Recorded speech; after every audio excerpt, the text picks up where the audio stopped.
Olá pessoal, para você que de repente caiu de paraquedas aqui, você está no canal Fisiologia em Forma. Eu sou o João Brinkman, professor de Educação Física, e aqui nesse canal eu falo sobre Educação Física, sobre a fisiologia do exercício.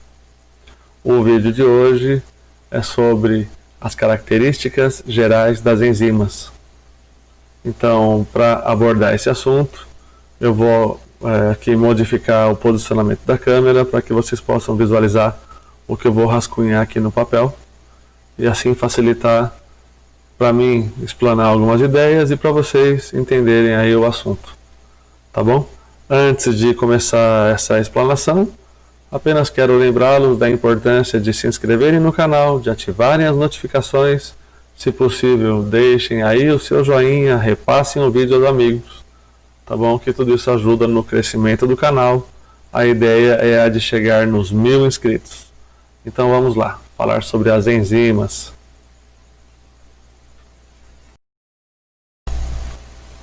Bom, então vamos lá. O assunto aqui então é o das enzimas, que no geral são proteínas. Proteínas que colaboram no processo ali denominado metabolismo.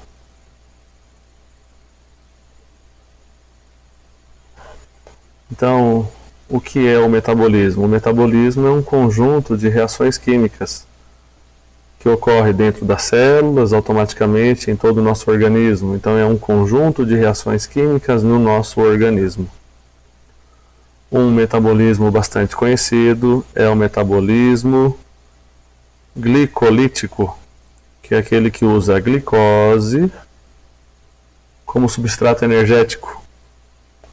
A molécula é o C6H12O6.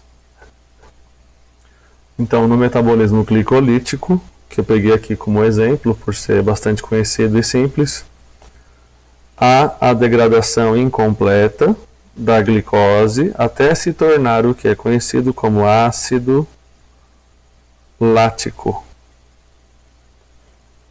Esse processo é fundamental para que exista a possibilidade ali de transferência da energia desse nutriente para outras formas que sejam biologicamente utilizáveis, basicamente as moléculas de ATP.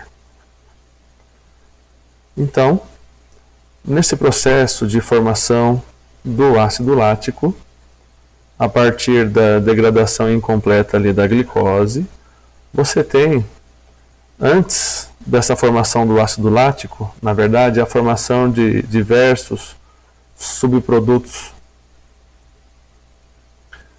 Para cada uma dessas transformações, há a atuação de uma enzima específica. Então aqui já podemos colocar que há uma alta especificidade de atuação das enzimas em relação aos substratos com os quais elas interagem. Então as enzimas elas interagem ali com substratos específicos. Então para cada um desses subprodutos, até chegar a ácido lático, você tem a atuação de uma enzima específica. O que basicamente fazem ali as enzimas? Elas reduzem a chamada energia de ativação para que uma determinada reação ocorra. Ou seja, elas diminuem a energia que é necessária para que uma determinada reação ocorra. Então, é provável que algumas reações até mesmo ocorressem algum dia de forma espontânea. Só que isso seria totalmente inadequado para o funcionamento ali do nosso organismo, ou seja, para o nosso metabolismo. Não poderíamos esperar essas reações ocorrerem de forma espontânea. Muitas vezes precisamos delas agora. Então as enzimas, ao diminuírem a energia que é necessária para que uma reação ocorra, contribuem para então um processo de aceleração dessas ocorrências. Na mesma medida ali então das nossas necessidades. Então, as enzimas, no geral, são proteínas que atuam de forma bastante específica em relação aos substratos com os quais elas interagem. Elas provocam uma diminuição da energia que é necessária para que uma determinada reação ocorra. Inclusive aqui nesse processo de degradação incompleta ali da glicose até ácido lático, há a participação de um importante agente oxidante, que é o NAD, que é a nicotinamida adenina dinucleotídeo, que por sua vez então funciona como um agente oxidante. Como o único agente oxidante utilizado nesse processo é justamente o NAD, e não há, portanto, a participação do oxigênio como agente oxidante, você pode chamar esse metabolismo de metabolismo anaeróbio. Então, nesse metabolismo, que é anaeróbio, ou seja, não usa o oxigênio como agente oxidante, mas usa aqui o NAD, você tem a formação de diversos subprodutos com atuações aqui de enzimas para cada uma dessas transformações, sempre específicas. Uma que poderíamos citar aqui com facilidade, por exemplo, seria a lactato desidrogenase. Então reparem como o nome dela remete ao que ela faz e também sobre o que ela atua. Então isso nos remete a quê? Em primeiro lugar, as enzimas, no geral, terminam em -ase. Então elas levam esse sufixo, ase. Então elas terminam com essas letras. Além disso, elas levam no nome a categoria de atividades. Categoria de atividades, mais a reação que é catalisada. Reação catalisada. Então a enzima leva no nome a categoria de atividades mais a reação que é catalisada por ela. Uma reação catalisada é uma reação que justamente ocorre com uma maior velocidade, vamos dizer assim. Favorecida então por essa diminuição da energia que era necessária para que ela ocorresse, em decorrência da atuação de uma proteína, que no caso então é uma enzima. Então vejam que, no caso dessa enzima, muito conhecida, ela leva no nome justamente esses fatores. O substrato com o qual ela interage e mais o que ela faz ali, que é a remoção de íons hidrogênio. Então trata-se aqui de uma categoria bastante conhecida, que é das desidrogenases. Reparem então que ela termina com esse sufixo ase, leva no nome ali a categoria de atividades, o tipo de reação que é catalisada, que é a de remoção de íons de hidrogênio, e leva no nome o substrato com o qual interage, lactato desidrogenase. Então vamos fazer de uma outra forma aqui. A glicose é muito conhecida, o C6H12O6. Ela pode vir a ser então o ácido lático, ou servir ali de base para a formação do ácido lático, que é uma molécula que tem justamente a metade desses átomos. Então é o C3H6O3. Nesse processo, o único agente oxidante utilizado é o NAD. Poderíamos fazer aqui uma representação para facilitar o entendimento. Aqui. Então, antes de ácido lático, há a formação no metabolismo do ácido pirúvico, que é o C3H4O3. E depois do ácido pirúvico, você tem a formação do ácido lático. Então, o ácido pirúvico é uma molécula que tem 3 carbonos. Vamos colocar aqui os hidrogênios.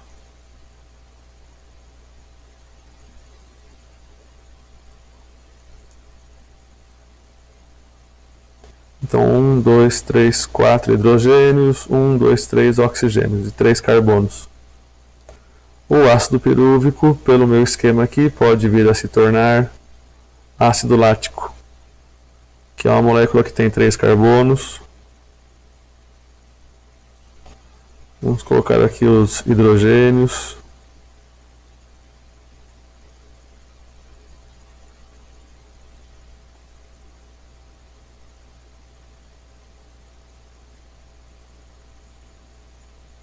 Pronto, então aqui tem 1, 2, 3, 4, 5, 6 hidrogênios, 3 átomos de oxigênio, 3 carbonos. Então aqui você tem o ácido lático. Vamos escrever aqui, ó, ácido pirúvico. Aqui você tem ácido lático. Qual é a enzima que acelera então essa transformação?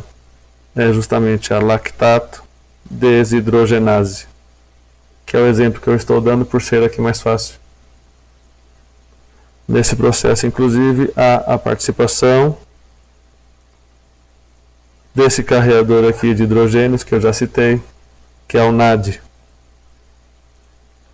Ele, na sua forma reduzida, funciona como um agente redutor do ácido pirúvico, transformando-o, portanto, em ácido lático. E aí você passa a ter o NAD na sua forma oxidada novamente. Aliás, então, percebam que justamente essa é a função da formação do ácido lático. Exercer esse papel aqui na regeneração do NAD na sua forma oxidada, para que ele possa novamente atuar como um agente oxidante nesse metabolismo que é anaeróbio. Então não há, portanto, aqui a utilização do oxigênio como agente oxidante. Se esse é o único agente oxidante, ele precisa continuamente ser regenerado para continuar trabalhando como agente oxidante. Então, após a formação do ácido pirúvico, é necessário reduzir essa molécula a ácido lático, para que você possa então pegar aqui o NAD reduzido, que por sua vez vai reduzir o ácido pirúvico, e aí o NAD fica na forma oxidada dele aqui de novo, podendo voltar a funcionar ali como um agente oxidante. Então aqui nesse processo você tem a utilização de uma enzima, que é justamente a lactato desidrogenase, ou seja, ela acelera essa transformação. Inclusive aqui seria a mesma enzima que aceleraria uma possível transformação da direita para a esquerda, de ácido lático para ácido pirúvico. Eu acho que inclusive cabe aqui ressaltar que existe uma diferença entre ácido lático e lactato, já que muitas pessoas fazem confusão com relação a isso. E aí, já que eu vou falar aqui do ácido lático e lactato, podemos pôr aqui também o ácido pirúvico e o piruvato. Então o ácido lático eu já coloquei antes ali, que é o C3H6O3, que é a metade ali da glicose. O que faz um ácido? Um ácido tem a capacidade de ionizar o meio no qual ele está. Ou seja, ele tem a capacidade de liberar íons hidrogênio. Ao fazer isso, então, aqui essa molécula se torna uma molécula com menos hidrogênios, que é o C3H5O3. Então, possivelmente falando, você pode ter uma desprotonação, né? Essa molécula aqui desprotonada se torna essa, que é o sal do ácido lático, ou seja, é o lactato. Então o lactato ele é muito parecido aqui com o ácido lático. A diferença recai aqui sobre essa quantidade de hidrogênios. A mesma coisa então o ácido pirúvico. O ácido pirúvico é o C3H4O3. Então a forma desprotonada aqui desse ácido é o C3H3O3. que é, portanto, aqui o piruvato. Então, se fôssemos pensar aqui na transformação disso para isso, ou vice-versa, a molécula, ou a proteína, a enzima que é utilizada aqui para reduzir a energia de ativação, é a lactato desidrogenase. Então, recapitulando aqui, o que foi que eu disse? Onde eu comecei? Eu comecei aqui. Então, as enzimas são proteínas que atuam de forma específica sobre o substrato com o qual ela vai interagir. Quando ela faz essa interação, ela diminui a energia que é necessária para que uma determinada reação ocorra. Ao fazer isso, então, ela promove uma aceleração ali da velocidade da ocorrência. Por isso, ela é chamada de molécula catalisadora. Então, o que ela faz é justamente o que está escrito aqui. Ela catalisa alguma reação. Então, por isso, o nome dela leva justamente o tipo de reação que é catalisada, a categoria de atividades dela, e o sufixo, que é a terminação ali da palavra, com essas letras A, S, E. Eu dei aqui o exemplo desse metabolismo, que é bastante simples e conhecido, que é o da transformação da glicose para ácido lático, para a viabilização da transferência da energia desse nutriente para formas utilizáveis ali e reversíveis em trabalho celular. Então, nesse processo de transformação ou de transferência da energia desse nutriente para essas moléculas, você tem a formação de um subproduto. Para cada subproduto, você tem a atuação de uma enzima específica. As enzimas formam, portanto, o que é chamado de complexo enzima substrato. Elas sempre atuam de forma específica em relação ao substrato com o qual elas interagem. Para cada transformação, você tem aqui a atuação de uma enzima específica.